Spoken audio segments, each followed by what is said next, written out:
Apocalipse capítulo 1, versículo 1. Apocalipse 1.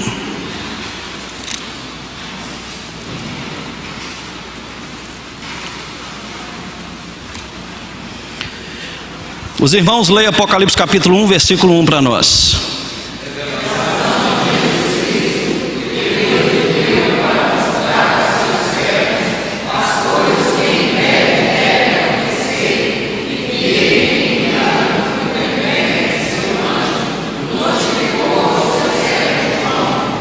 Apocalipse capítulo 20, versículo de 1 a 3.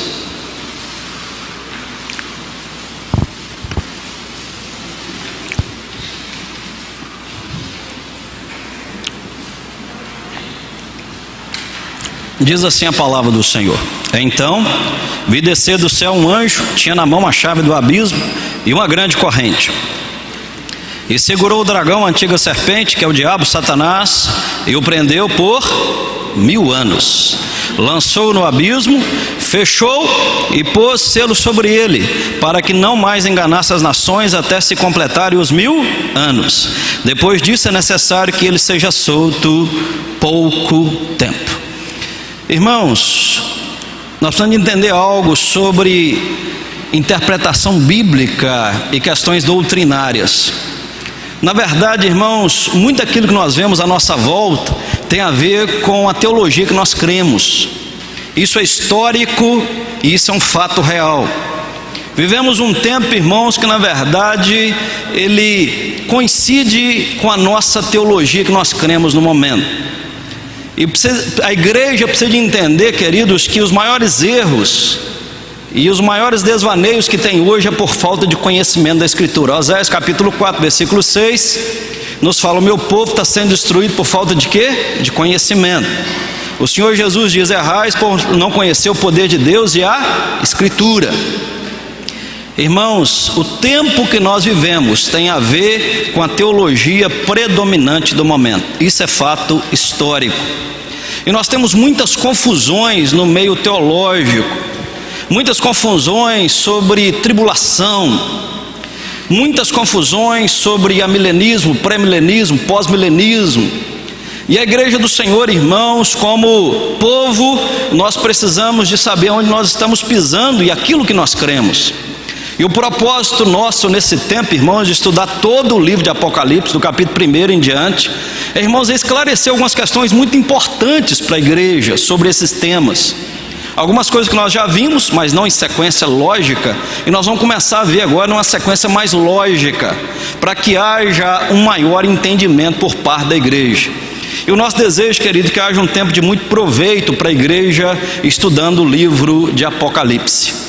Irmãos, e nessa noite eu gostaria de fazer uma visão geral do livro de Apocalipse, do capítulo 1 até o capítulo 22.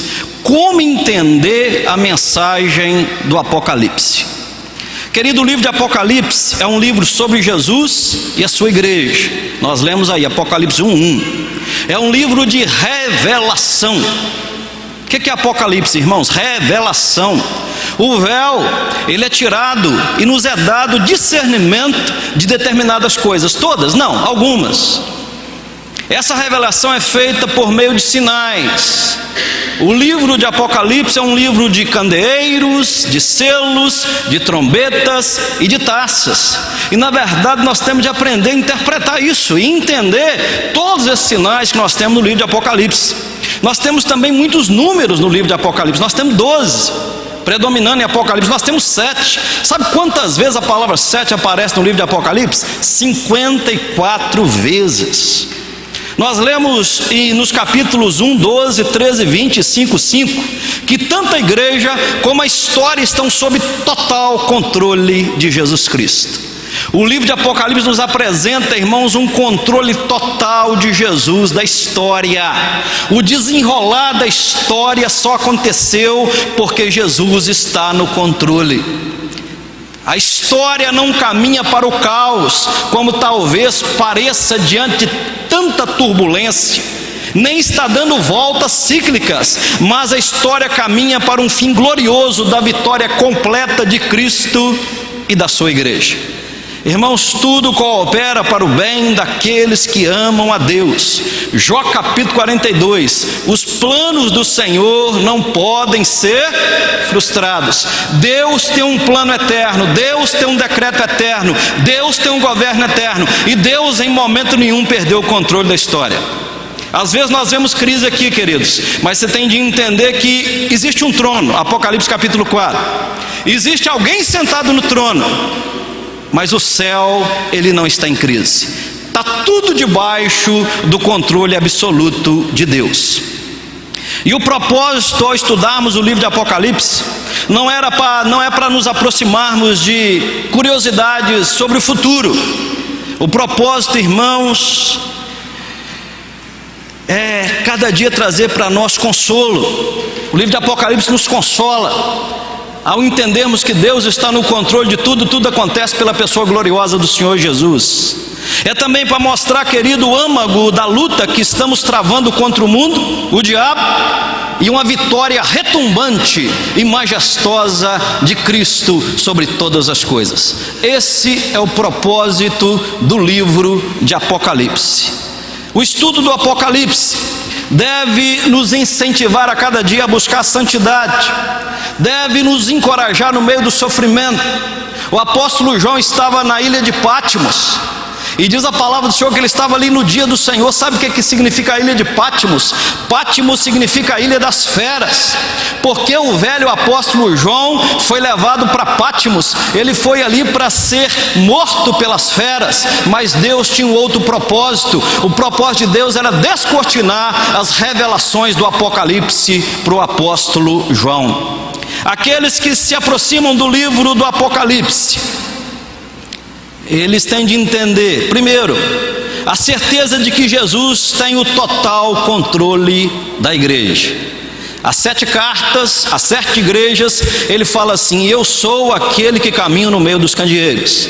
Cada igreja o Senhor conhece cada uma delas, o Senhor caminha e controla cada uma delas. E ele diz assim: todas elas, conheço as tuas obras. O Senhor conhece cada uma das suas igrejas, Ele conhece a história de cada uma delas. Segundo lugar, Jesus, Ele tem o total controle da história. Terceiro, a perseguição do mundo e do diabo não podem destruir a igreja. Mateus 16:18: edificarei a minha igreja, e as portas do inferno não prevalecerão contra ela. Em quarto lugar, os inimigos que perseguem a igreja, eles serão vencidos, todos. Você vai aprender isso estudando o livro de Apocalipse. Os inimigos de Cristo terão que enfrentar o juízo de Deus, ao mesmo tempo que a igreja desfrutará das bem-aventuranças eternas. Como entender a mensagem do Apocalipse? Em primeiro lugar, como estudar o livro do Apocalipse? Qual o propósito desse livro?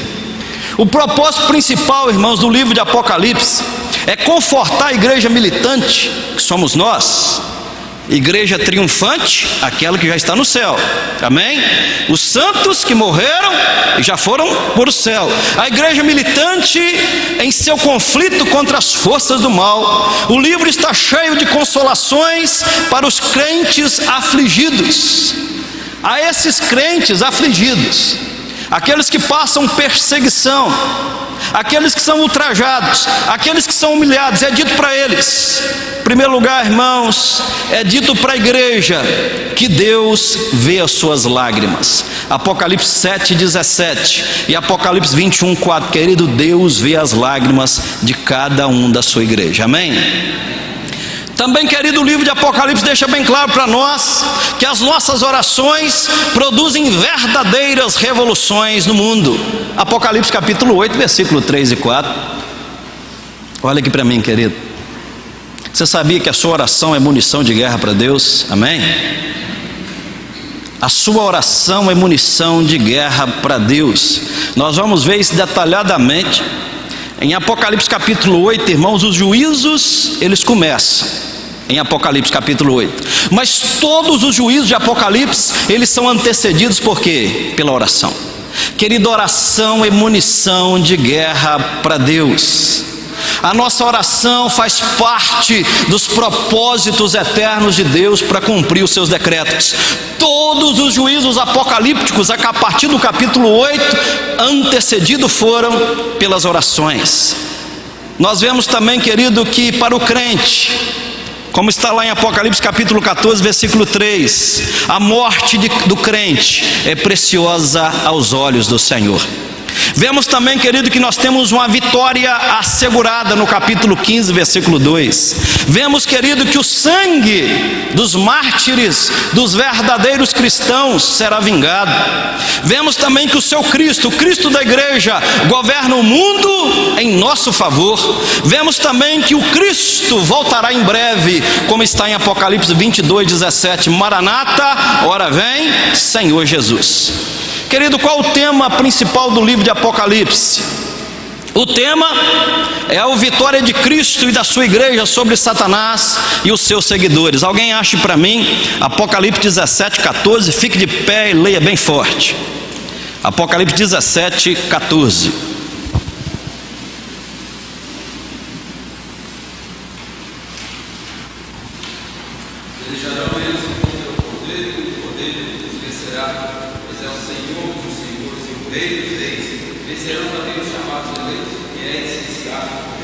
Ou seja, irmãos, o livro de Apocalipse é a vitória de Cristo e da sua igreja. Louvado seja o nome do Senhor. A intenção do livro é mostrar que as coisas não são como parecem ser. Primeiro, o diabo, o mundo, o anticristo, o falso profeta e todos os ímpios perecerão, mas a igreja triunfará. Cristo é sempre apresentado como vencedor e conquistador. Capítulo 1, 18, capítulo 5, de 9 a 14, capítulo 6, 2, capítulo 11, 15, 19, de 9 a 11, 14, de 1 a 14, 15, de 2 a 4, 19, 24, 22, 3. Jesus triunfa sobre a morte, Jesus triunfa sobre o inferno, Jesus triunfa sobre o dragão, Ele triunfa sobre a besta, Ele triunfa sobre o falso profeta, Ele triunfa sobre a Babilônia e Ele triunfa sobre todos os ímpios. Queridos, é preciso ver um Jesus Cristo vencedor no livro de Apocalipse, e não ver apenas Jesus vencedor, mas um Cristo vencedor e uma igreja vencedora com Ele. A igreja que tem sido perseguida ao longo dos séculos, mesmo suportando o martírio, ela já é vencedora.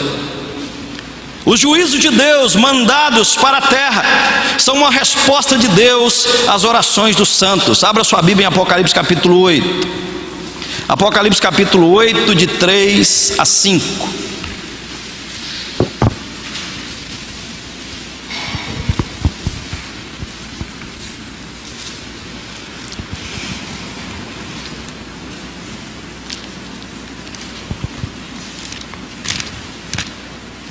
Diz assim a palavra do Senhor em Apocalipse capítulo 8. Observe as orações dos santos. Diz assim o texto sagrado: veio outro anjo e ficou de pé junto ao altar com incensário de ouro, e lhe foi dado muito incenso para oferecê-lo com quê? Com as orações de todos os santos sobre o altar de ouro que se acha diante do trono. E da mão do anjo subiu a presença de Deus, a fumaça do incenso com quê? Com as orações dos santos. Vamos ler os 5 e os 6. E o anjo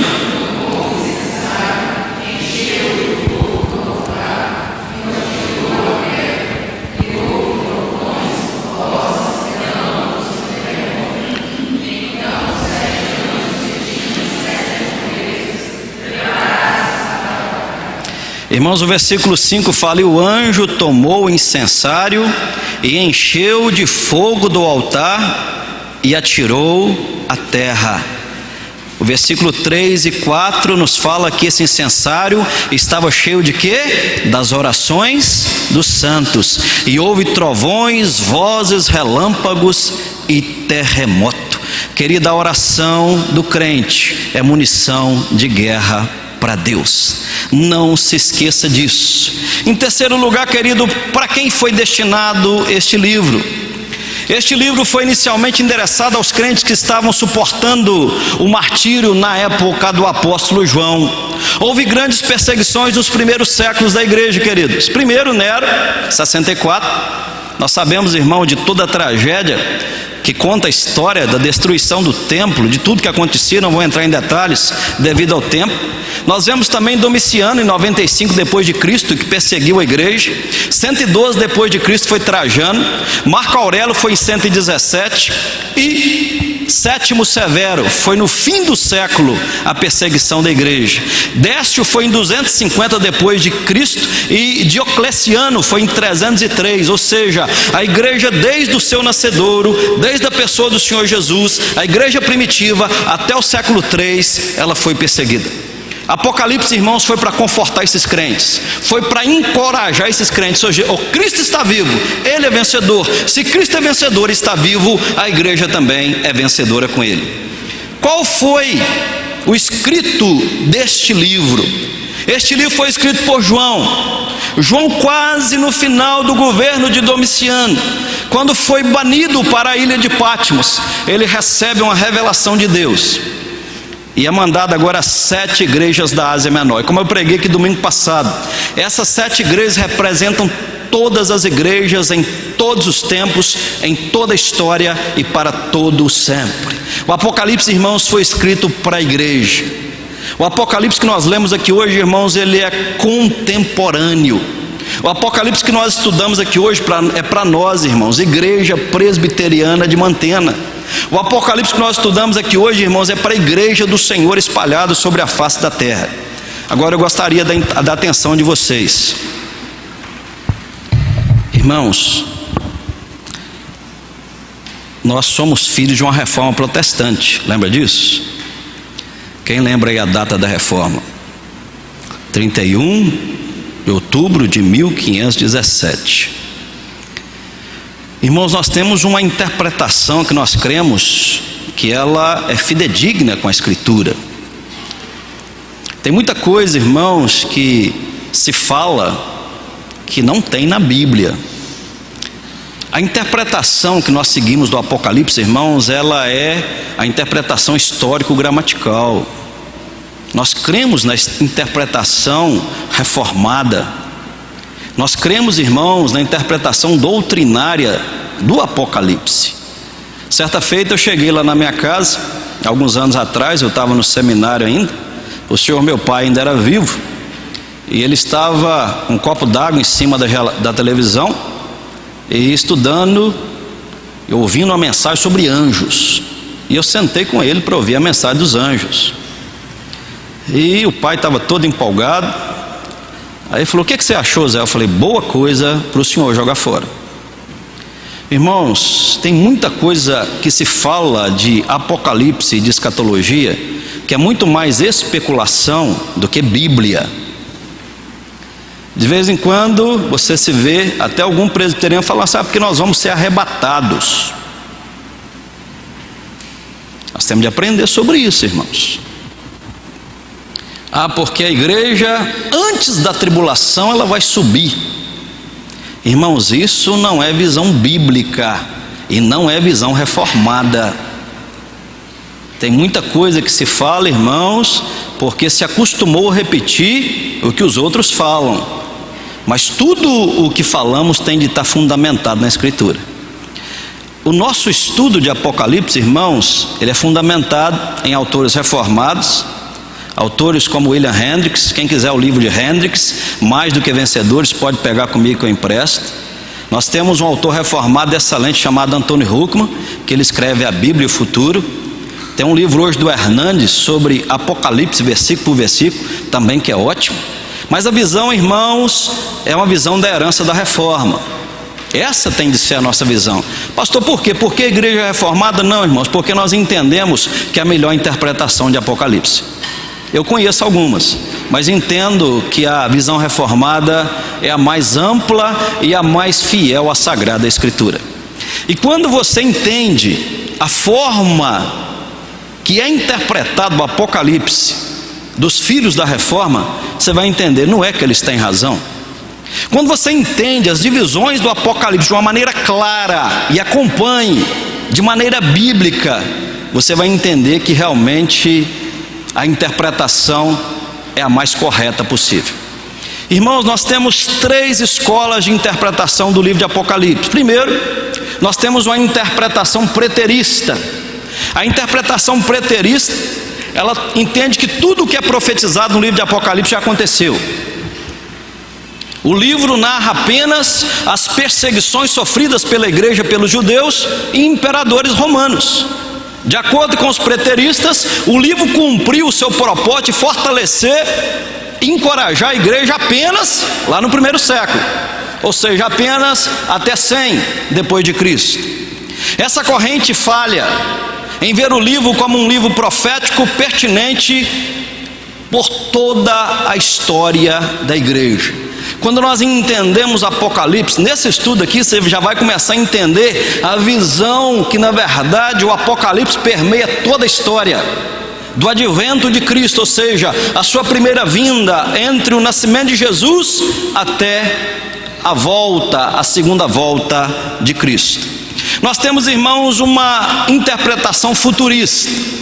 Qual que é a interpretação futurista? Tudo que é profetizado no livro de Apocalipse, a partir do capítulo 4, tem a ver com os últimos dias, sem nenhuma aplicação da história. Não, pastor, Apocalipse, a partir do capítulo 4, é apenas um livro escatológico, tem a ver com as últimas coisas nos últimos dias. Também essa escola futurista, ela não faz justiça ao livro, que foi uma mensagem atual, pertinente e poderosa para todos os crentes, em todas as épocas e em todos os lugares. Esse livro, de acordo com os futuristas, não tinha nenhum conforto para os crentes primitivos, e também não tem para nós. É apenas uma mensagem para o futuro, é apenas uma mensagem escatológica das últimas coisas. E também os futuristas, eles transferem o reino de Deus para o futuro milenar, enquanto sabemos que o reino já veio e estamos passando pelo reino. Nós temos uma interpretação histórica. A nossa interpretação, irmãos, é histórico-gramatical. Pastor, o que é uma interpretação histórica gramatical? A interpretação histórica gramatical é a Bíblia interpretando a própria Bíblia. Irmãos, quando a Bíblia interpreta a própria Bíblia, você consegue filtrar muita heresia, e esse é o papel da interpretação histórico-gramatical. O livro de Apocalipse é uma profecia da história do reino de Deus, desde o primeiro advento até o segundo. Essa é a interpretação histórica.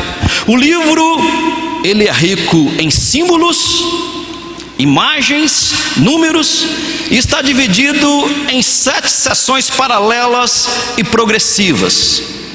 Irmãos, de acordo com essa interpretação histórica, e você que puder acompanhar na terça-feira, você vai ver isso claramente. O livro de Apocalipse tem 2 grandes divisões, e essas 2 grandes divisões divididas em 7 seções. Se você vê acuradamente o livro de Apocalipse, você vai ver as 2 grandes divisões clássicas e claras.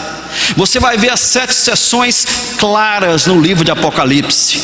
Irmãos, qual a interpretação reformada? A interpretação histórica gramatical. Nós vemos, irmãos, que ela está dividida em 2 grandes divisões, e essas 2 grandes divisões em 7 seções. Nós vemos, irmãos, que elas são paralelas e progressivas. Presta atenção em mim aqui, irmãos.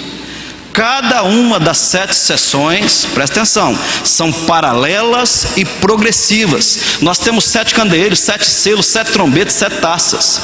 Cada uma dessas 7 seções vai da primeira vinda à segunda vinda de Cristo, historicamente. E o texto deixa bem claro isso. Irmãos queridos, Agostinho, que é o pai da doutrina da graça, viu, irmãos?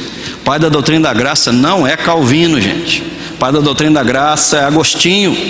Agostinho, os reformadores, as confissões reformadas e a maioria dos grandes teólogos seguiram essa linha histórica gramatical, que nós entendemos que é a melhor interpretação do livro de Apocalipse. Terceiro lugar, irmãos, como entender a divisão do livro de Apocalipse? Isso aqui é muito importante, irmãos, principalmente para a igreja presbiteriana. De vez em quando eu vejo alguém passando por isso aqui, o pós-milenismo, pré-milenismo e amilenismo. Já ouviu falar disso aí? Quem já ouviu falar aí, levanta a mão. Pós-milenismo, pré-milenismo e amilenismo. E o sujeito faz uma lambança nesse negócio aqui por não entender.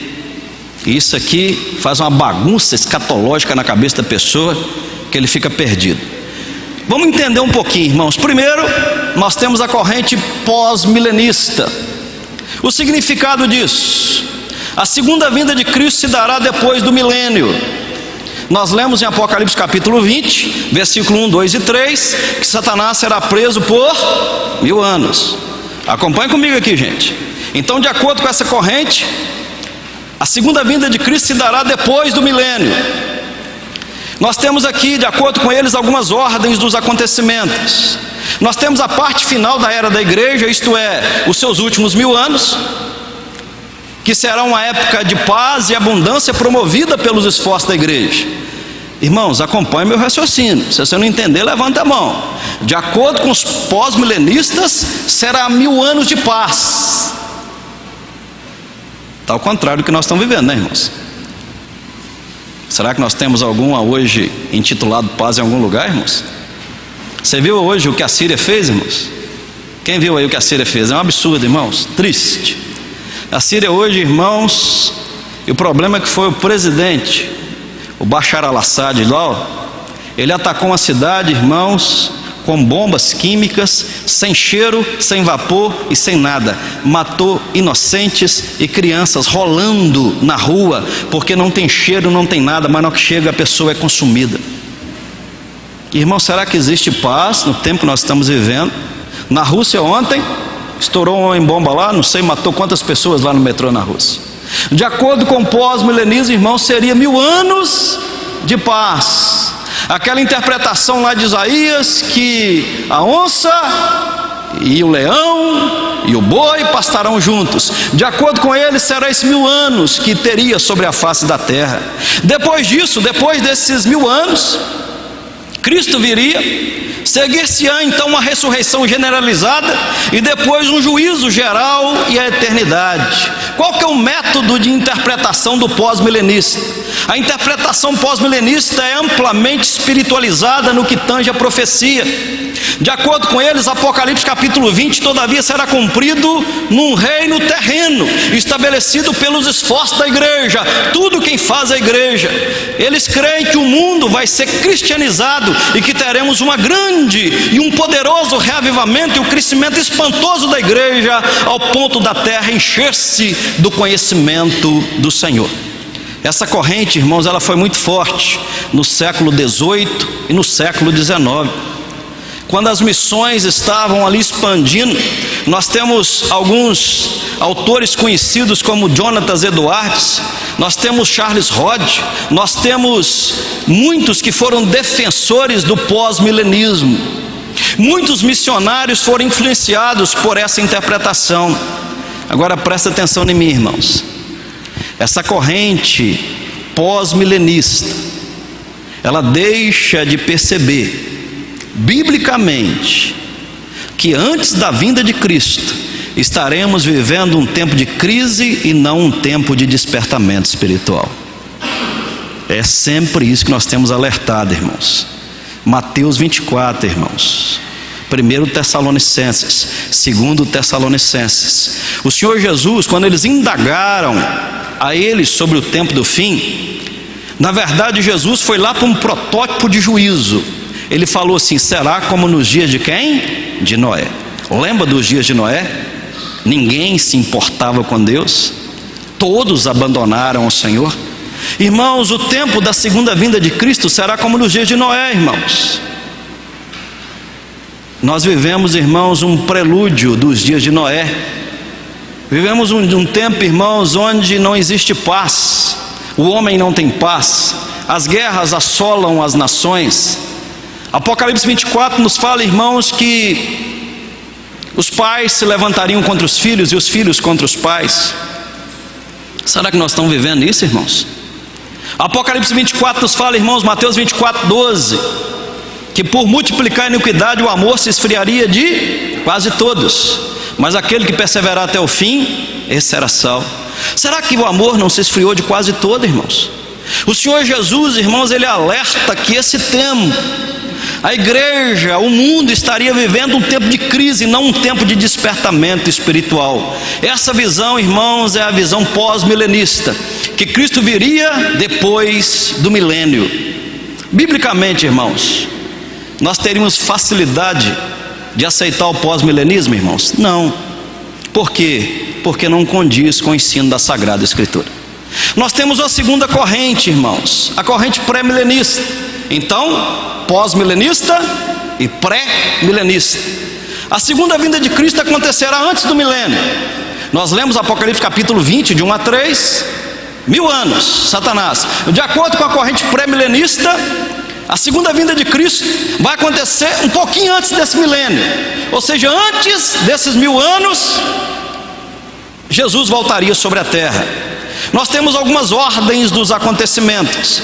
A era da igreja termina no tempo da tribulação.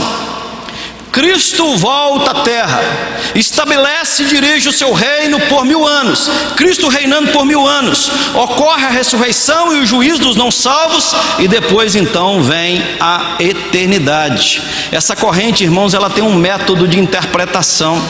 O pré-milenismo segue o método de interpretação normal, literal, histórico, mas ele passa, querido, por alguns erros. Apocalipse 20 é entendido literalmente, os pré-milenistas. E nós temos aqui a questão do arrebatamento.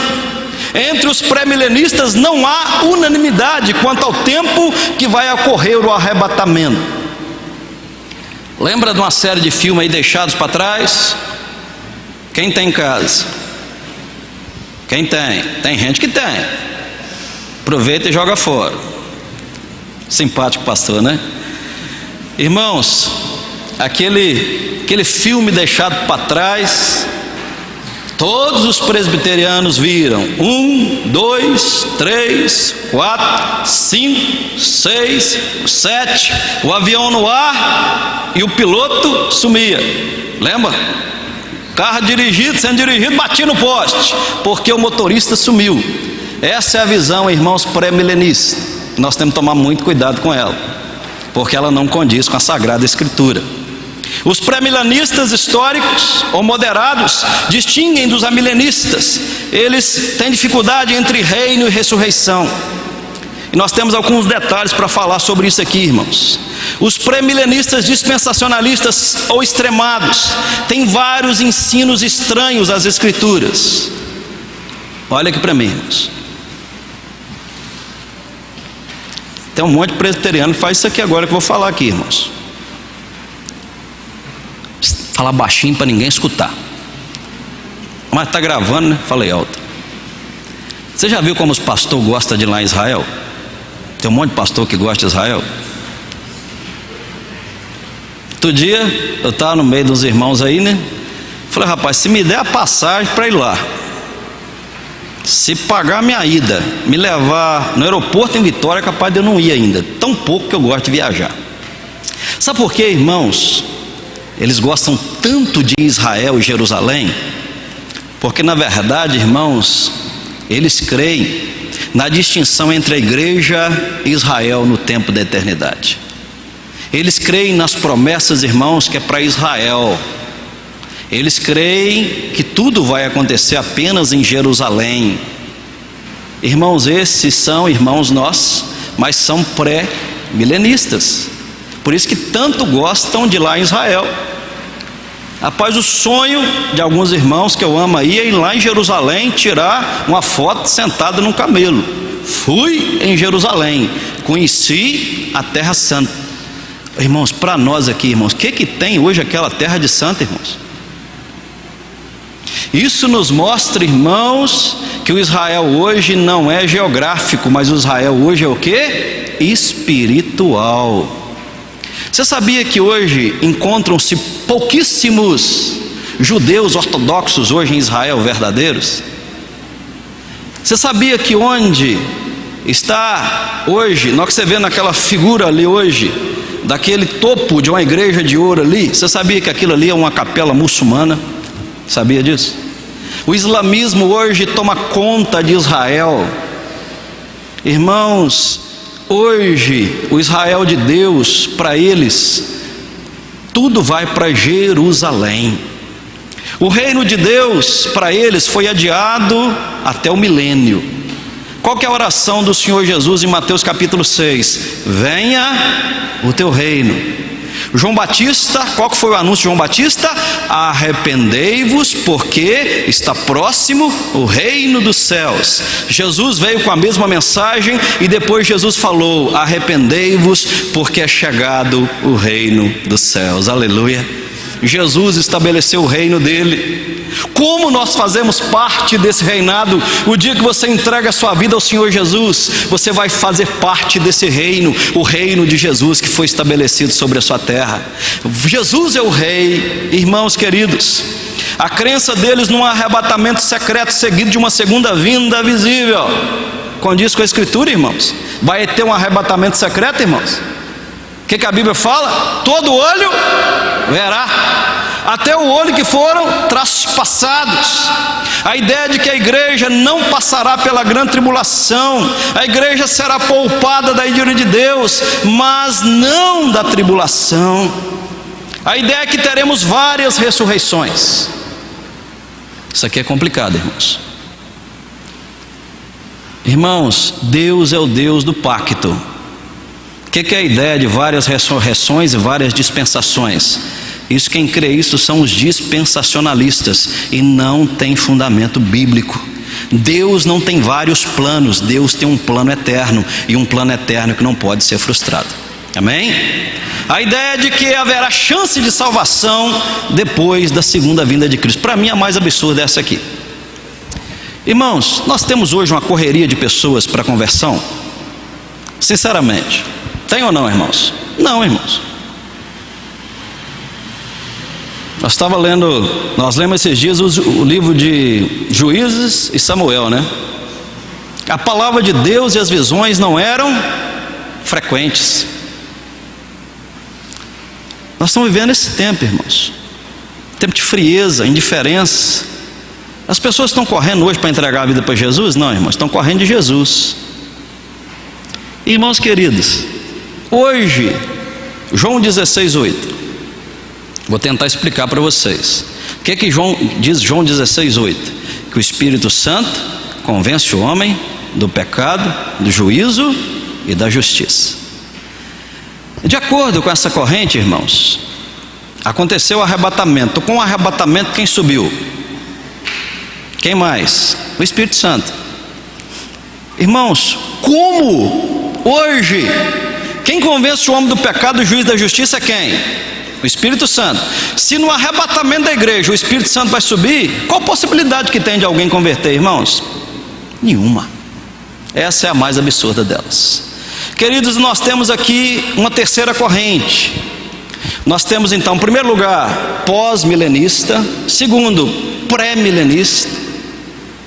E terceiro lugar, nós temos a corrente amilenista ou espiritual. Qual o significado disso, irmãos? A segunda vinda de Cristo se dará no fim da época da igreja, e não existe um milênio aqui na terra. Estritamente falando, os amilenistas creem que a presente condição do justo no céu é o milênio, e que não haverá um milênio terrestre. O que creem os amilenistas, irmãos? Creem no milênio inaugurado. Jesus inaugurou o milênio sobre a face da terra.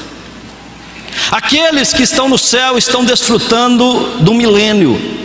Aqueles que estão na igreja triunfante já desfrutam de coisas espirituais, triunfando com Cristo até a sua segunda volta. Alguns amilenistas tratam a soberania de Cristo sobre os corações dos crentes como se fosse o milênio, irmãos. É esse o milênio que nós cremos, irmãos. Nós cremos no milênio inaugurado. A palavra milênio aqui, irmãos, não é 1000 anos literal. A palavra milênio aqui de Apocalipse é tempos de tempos. O dia que você entregou a sua vida ao Senhor Jesus, quem reina no seu coração? Você está vivendo um tempo de Cristo reinando na sua vida. É por isso que lá em João capítulo 5, versículo 24, fala que você não entra em juízo, mas você já passou da morte para a vida. Jesus Cristo já é o seu rei. Você vive um milênio inaugurado, um tempo de tempo inaugurado. Ele é o rei da sua vida, Ele é o rei da sua história. Irmãos, nós temos aqui ordens dos acontecimentos.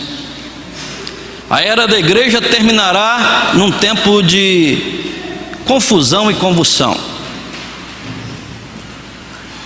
Irmãos, de vez em quando eu falo sobre isso aqui, falo que nós estamos vendo à nossa volta. Pode assustar o ímpio, mas o crente não pode ficar assustado, não. A Bíblia nos fala sobre esse tempo, irmãos. Guerras, rumores de guerras. A Bíblia nos fala, irmãos, famílias sendo destruídas. A Bíblia nos fala que seria como nos dias de Noé: casava-se e dava-se em casamento. A Bíblia nos fala, irmãos, de coisas cósmicas e temporais. A Bíblia nos fala, irmãos, que a própria terra estaria gemendo pela volta de Jesus. A terra está gemendo pela volta de Jesus. Tempo de confusão e convulsão sobre a face da terra. De acordo, irmãos, com a corrente milenista, haverá ressurreição e juízos gerais e depois a eternidade. Nós temos um método de interpretação do amilenismo. A interpretação milenista espiritualizada diz que as promessas feitas a Israel como nação, dizendo, são cumpridas aonde? Na igreja, irmãos. Querido, eu não preciso de ir lá em Jerusalém para estar pisando numa terra santa. Mas onde é domínio do Senhor é terra santa, amém? Eu não preciso de crer que existe um lugar geográfico abençoado, mas o reino de Jesus, aonde Ele chega e Ele reina, as coisas acontecem, irmãos. Querido, é por isso que Jesus falou: venha o teu reino. Aonde Jesus chega, irmãos, o reino do Messias chegou, e louvado seja o nome dele. Se Ele é Senhor da sua vida, Ele está reinando ali. Se Ele é Senhor da sua história, Ele está reinando. Se Ele é Senhor do seu casamento, da sua família, Ele está reinando. Chegou o reino do Messias. Quem é o seu rei? Jesus. Quem é seu governo? Temer? Dilma? Não. Seu governo é Jesus. Ele é autoridade sobre a sua vida, mas o governo verdadeiro do seu coração é Jesus. Está entendendo a corrente milenista? A corrente milenista entende do milênio inaugurado, tempo de tempo inaugurado. Inaugurou que dia? Inaugurou no dia que você entregou sua vida a Jesus. Aqueles que partem hoje, nós temos irmãos nossos que morreram, temos irmãos que vão morrer ainda antes da segunda vinda de Cristo. Aonde eles estão? No céu. Desfrutando de quê? Desfrutando de um reino milenar, desfrutando de bênção, desfrutando de paz. Lucas capítulo 16, morreu o rico e morreu Lázaro. Lázaro foi para onde? Para o seio do pai Abraão. Seio do pai Abraão, terceiro céu e paraíso são os mesmos lugares, são palavras sinônimas. Ali Lázaro estava descansando, ali Lázaro estava no seio, no descanso. Ele estava agora reinando com Cristo. E aqueles que estão aqui, têm Jesus, eles já reinam pelos séculos dos séculos. Irmãos, o livro de Apocalipse deve ser visto não como uma mensagem que registra os fatos em ordem cronológica, mas temos no livro 7 seções paralelas e progressivas. O livro de Apocalipse, irmãos, ele não registra em ordem cronológica. Cada seção, cada uma das 7 seções, descreve todo o período que compreende da primeira à segunda vinda de Cristo. Vou repetir, irmãos, o livro de Apocalipse é dividido em 7 seções. Cada uma das 7 seções compreende entre a primeira e a segunda vinda de Cristo. Cada seção descreve uma cena do fim. A cena do fim, querido, vai cada vez mais clara e até chegar ao relato apoteótico da última sessão. Irmãos, 2 grandes divisões no livro de Apocalipse. Quem está anotando? Capítulo 1 ao capítulo 11. A primeira grande divisão de Apocalipse, capítulo 1 ao capítulo 11. A segunda grande divisão de Apocalipse, capítulo 12 a 22. Então nós temos duas grandes divisões no livro de Apocalipse. Capítulo 1 ao capítulo 11, capítulo 12 ao 22. Cada uma dessas duas grandes divisões tem 7 divisões. Interessante, querido, que do capítulo 1 ao capítulo 11... é descrita a perseguição do mundo e dos ímpios. Do capítulo 12 ao 22, a segunda e a perseguição do dragão e dos seus agentes. Irmãos, vou parar aqui 8h30, porque não vai dar prazo. E na terça-feira que vem, se Deus nos permitir, eu quero passar em cada uma das sessões com os irmãos. Cada uma delas. Cada uma das sessões. Então, irmãos, acompanhem comigo. O livro de Apocalipse é dividido em quantas partes, irmãos?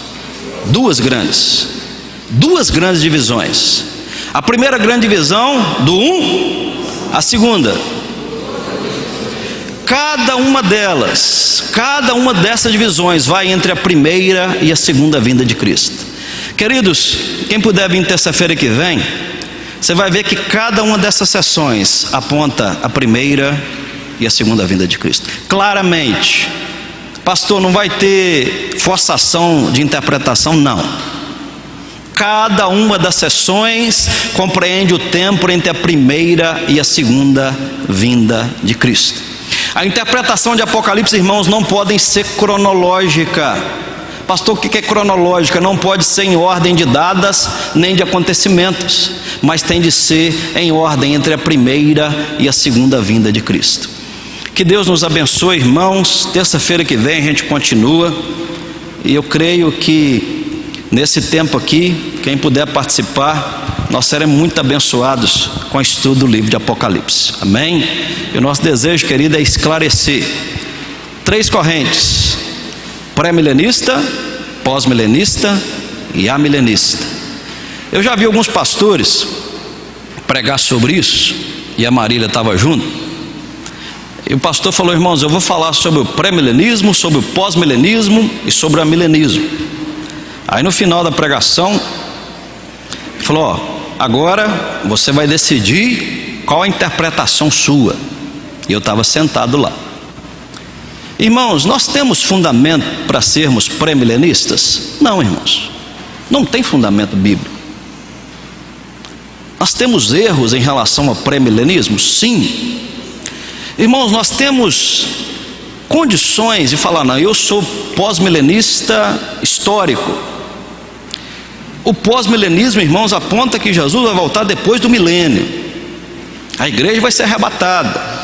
Depois da igreja arrebatada, o Espírito Santo sobe no arrebatamento da igreja. Querido, qual a possibilidade de alguém converter sem o Espírito Santo? Existe possibilidade? Acabou com o pós-milenismo, irmãos. Pastor, o que a igreja reformada crê? A igreja reformada, biblicamente, crê que nós somos amilenistas. Nós cremos em um milênio inaugurado. Nós cremos que a partir do momento que você entregou a sua vida ao Senhor Jesus, o milênio inaugurou na sua vida, amém? Nós cremos que todos aqueles que partiram estão reinando com o Senhor. Nós cremos que com eles já aconteceu aquilo que nós falamos teologicamente do já ainda não. Lembra do já ainda não? Fomos salvos, estamos salvos, seremos salvos. São os 3 tempos da salvação: passado, presente e futuro. Aqueles que partem hoje para a eternidade, eles já estão desfrutando e reinando com Cristo para todo o sempre. E louvado seja o nome do Senhor por isso. E o nosso desejo, querido, é esclarecer teologicamente, para não ficarmos vagueando por algumas questões teológicas sem fundamento bíblico. Então, irmãos, você vai encontrar a maioria dos pastores reformados, eles vão entender uma corrente amilenista, fundamentado em quê? Na Escritura. Fundamentado em 2 grandes divisões do Apocalipse. E quantas sessões? 7 sessões. Terça-feira que vem nós vamos ver 2 grandes divisões e 7 sessões. Que Deus nos abençoe, amém? Aqueles que nos visitam, que Deus te abençoe, que Deus te guarde, que Que Deus possa cada dia te sustentar na presença dele, tá bom? Tem um rapaz do Correio ali, que esteve com a gente aquele dia lá, Deus abençoe ele e a esposa, sejam bem-vindos, voltem domingo, voltem terça-feira, vamos continuar estudando Apocalipse aí, o dia que vocês puderem, é um prazer recebê-los aqui conosco, tá bom? Tem um bebezinho ali também que a gente quer que a gente ore com ele, traz cá minha filha, pra gente orar, vamos ficar de pé, irmãos?